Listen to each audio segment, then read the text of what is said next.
आज की तमाम बड़ी खबरें नॉन स्टॉप न्यूज में। गुजरात के डिप्टी सीएम नितिन पटेल ने हिंदुओं को लेकर बड़ा बयान दिया है। गांधीनगर में एक कार्यक्रम में नितिन पटेल ने कहा कि देश में संविधान, धर्मनिरपेक्षता और कानून की बात तब तक चलेगी जब तक कि हिंदू बहुसंख्यक है। જ્યાં સુધી આ દેશમાં હિન્દુઓની બહુમતી છે ત્યાં સુધી બંધારણ, ત્યાં સુધી કાયદો, ત્યાં સુધી બિન સાંપ્રદાયિકતા આ વાતો કરનારા કરશે। नितिन पटेल के बयान पर विवाद शुरू हो गया है। एनसीपी नेता माजिद मेमन ने कहा कि सभी धर्मों को समान समझने से ही धर्मनिरपेक्षता चलती है। लोकतंत्र में धर्मनिरपेक्षता का स्थान धर्मों को बराबर समझने से चलता है, वरना नहीं हो पाएगा। वहीं शिवसेना ने कहा कि ऐसे बयान पब्लिसिटी के लिए दिए जाते हैं। नितिन पटेल जी गुजरात के उप मुख्यमंत्री होंगे, लेकिन न वो कानून बदली कर सकते हैं देश के, ना वो संविधान बदली कर सकते। ये सब पब्लिसिटी के लिए बयान दिया जाता है। कृषि कानून के विरोध में हरियाणा के करनाल में प्रदर्शन कर रहे किसानों पर पुलिस ने लाठीचार्ज किया, जिसमें कई किसान घायल हो गए। कई आंदोलनकारी किसानों को चोटें आई हैं।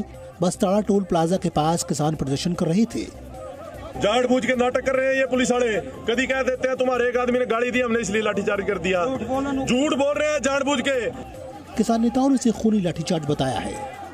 किसानों के ऊपर लाठीचार्ज करा, वे पूरे वीडियो वाल हुए हैं, जो अधिकार ने ऑर्डर दिए हैं।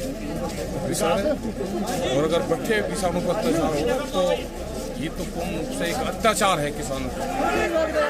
वायनाड से कांग्रेस सांसद राहुल गांधी ने ट्वीट कर लाठीचार्ज का विरोध किया और लिखा कि किसानों का खून बहाया है, हिंदुस्तान का सर शर्म से झुकाया है। देश और हरियाणा की सत्ता आज दानवों के हाथ में आ गई है, जो विधाता, अन्नदाता, किसान के आत्मा और शरीर को लहूलुहान करने में लगे हैं। लाठीचार्ज के विरोध में किसान संगठनों ने कई जगहों पर हाईवे को जाम किया है।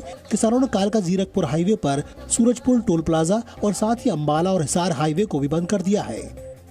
ये पुलिस की गुंडागर्दी है, सरकार की गुंडागर्दी है और इसका हमें डट कर मुकाबला करना है। यूपी के कुख्यात अपराधी मुख्तार अंसारी के भाई सिबगतुल्लाह अंसारी समाजवादी पार्टी में शामिल हो गए हैं। पार्टी अध्यक्ष अखिलेश यादव की मौजूदगी में सिबगतुल्लाह अंसारी ने समाजवादी पार्टी की सदस्यता ली। जी न्यूज़ से बात करते हुए सिबगतुल्लाह अंसारी ने कहा कि यूपी में बीजेपी को हराने के लिए वो समाजवादी पार्टी में शामिल हुए हैं। जो प्रदेश में सरकार चल रही है तानाशाहों की, फासिस्टों की, उसने हर एक को मजबूर कर दिया है। उन्हें हटाने के लिए, उनकी सत्ता से निजात पाने के लिए माननीय अखिलेश यादव जी के साथ खड़े हुआ जाए।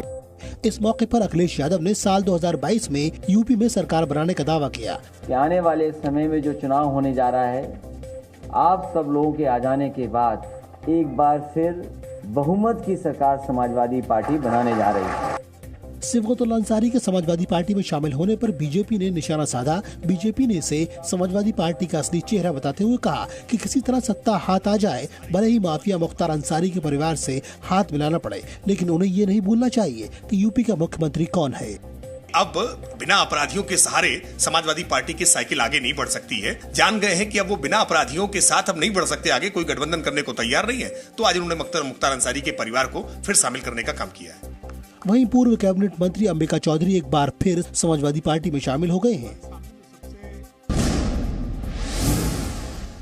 प्रधानमंत्री नरेंद्र मोदी ने आज पंजाब के अमृतसर के जलियांवाला बाग स्मारक के रेनोवेटेड परिसर का उद्घाटन किया। उन्होंने कहा कि 13 अप्रैल 1919 के वो 10 मिनट हमारी आजादी के चीर गाथा बन गए, जिसकी वजह से हम आजादी का अमृत महोत्सव मना पा रहे हैं। अमृत महोत्सव में आज गांव-गांव में सेनानियों को याद किया जा रहा है, उनको सम्मानित किया जा रहा है। प्रधानमंत्री ने कहा कि आज दुनिया भर में कोई भी भारतीय संकट में घिरता है तो भारत उसकी मदद के लिए खड़ा होता है।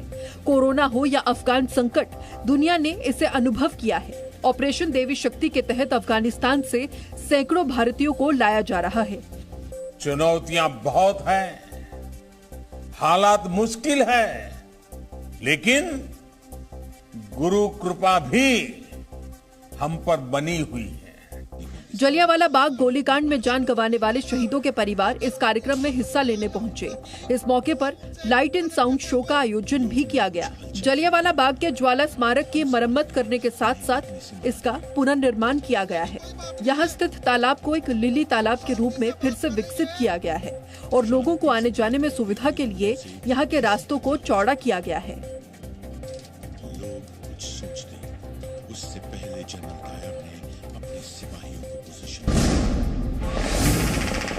काबुल एयरपोर्ट के एंट्री गेट के करीब आज फिर फायरिंग हुई है। चश्मदीदों के मुताबिक ऐसा लग रहा था कि भीड़ को तितर-बितर करने के लिए तालिबान ने फायरिंग की हो। इससे पहले अमेरिका ने फिर से ब्लास्ट की चेतावनी जारी कर अपने नागरिकों से काबुल एयरपोर्ट के कई गेट से दूर रहने को कहा था। वहीं काबुल एयरपोर्ट पर ISIS-K के आत्मघाती हमले के 36 घंटे के भीतर अमेरिका ने बदला लेने का दावा किया है। अमेरिका ने अफगानिस्तान के नांगरहार प्रांत में ISIS-K के ठिकानों पर ड्रोन से हमला किया है। अमेरिकी सेना के सेंट्रल कमांड का दावा है कि इस हमले में काबुल हमले का मास्टरमाइंड मारा गया है। अफगानिस्तान के पूर्व उपराष्ट्रपति अमरुल्लाह सालेह ने ट्वीट कर पूरी दुनिया से आतंकवाद के खिलाफ मजबूती से खड़े होने की अपील की है। वहीं जम्मू कश्मीर के DGP ने कहा है कि अफगानिस्तान में तालिबान के कब्जे को देखते हुए कश्मीर में हालात खराब नहीं होने देंगे। उन्होंने कहा कि सुरक्षा बल आतंकवादियों और उनके समर्थकों के खिलाफ सख्त कार्रवाई करेंगे। देखिए, ऐसा है कि ये एक सिलसिला ऐसा जो काम पुलिस का फोर्सेस का जी बराबर चल रहा है। हमारी कोशिश रहती है कि जो भी अमन और कानून के रास्ते के खिलाफ चलता है उसके खिलाफ सख्त से सख्त कार्रवाई हो। पंजाब कांग्रेस में बची कलह के बीच पंजाब कांग्रेस प्रभारी हरीश रावत ने राहुल गांधी से मुलाकात की। राहुल गांधी के आवास पर दोनों के बीच बातचीत हुई। हरीश रावत ने राहुल गांधी को स्थिति की रिपोर्ट सौंप दी है। उन्होंने कहा है कि पंजाब कांग्रेस में सब एकजुट हैं। सब लोग बहुत शिष्ट लोग हैं, बहुत जानते हैं क्या करना है और ठीक है, अपने अपने कहने का अंदाज हो सकता है, उसको बगावत कहना जो है उनके साथ ज्यादती। कोयला घोटाले में ममता बनर्जी के भतीजे अभिषेक बनर्जी की मुश्किलें बढ़ सकती हैं। प्रवर्तन निदेशालय ने TMC सांसद अभिषेक बनर्जी और उनकी पत्नी रुजिरा को पूछताछ के लिए बुलाया है। प्रवर्तन निदेशालय ने अभिषेक बनर्जी की पत्नी रुजिरा को पूछताछ के लिए 1 सितंबर को बुलाया है, जबकि अभिषेक बनर्जी को 6 सितंबर को हाजिर होने के लिए कहा है। साथ दोनों से बैंक डिटेल भी मांगी है। ED के समन पर अभिषेक बनर्जी ने कहा कि वो ED और CBI से डरने वाले नहीं हैं। साथ ही कहा वो त्रिपुरा में चुनाव जीतेंगे। वहीं भतीजे को ED नोटिस पर ममता बनर्जी बुरी तरह से भड़क गई हैं। उन्होंने BJP पर केंद्रीय एजेंसियों के दुरुपयोग का आरोप लगाया। राष्ट्रपति रामनाथ कोविंद ने आज गोरखपुर में महायोगी गोरखनाथ विश्वविद्यालय का उद्घाटन किया। इस मौके पर राष्ट्रपति ने गोरखपुर को सिद्ध योगियों के सर्वोच्च पीठ बताया और कहा कि पूरा विश्वास है कि महायोगी गोरखनाथ विश्वविद्यालय नई शिक्षा नीति को आत्मसात करेगा। हमारे विद्यार्थी ज्ञान व विचार की हमारी प्राचीन और सनातन परंपरा को आगे ले जाने में पूरी तरह सक्षम है। साथ ही राष्ट्रपति ने कहा गोरखपुर सिटी ऑफ नॉलेज की ओर बढ़ रहा है।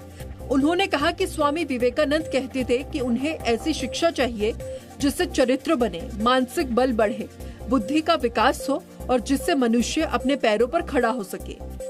शिक्षा से चरित्र निर्माण होना चाहिए। शिक्षार्थियों में नैतिकता, तार्किकता, करुणा और संवेदनशीलता विकसित की जानी चाहिए और साथ ही उन्हें रोजगार के लिए सक्षम बनाना चाहिए। इस मौके पर मुख्यमंत्री योगी आदित्यनाथ ने कहा कि उन्हें विश्वास है कि ये यूनिवर्सिटी संस्थापकों के भावना के अनुरूप काम करेगा। ये गोरखनाथ विश्वविद्यालय यह दुनिया के सबसे प्राचीन ग्रंथ कहे जाने वाले ऋग्वेद के इस मंत्र को अपने जीवन का हिस्सा बना करके उसमें आत्मसात होते हुए हम लोक मंगल के लिए, लोक कल्याण के लिए अपने आप को समर्पित करते हुए कार्य करेंगे। राष्ट्रपति कल अयोध्या दौरे पर जाएंगे, जहां वे हनुमानगढ़ी और रामलला के दर्शन करेंगे। साथ ही रामायण कॉन्क्लेव की शुरुआत करेंगे।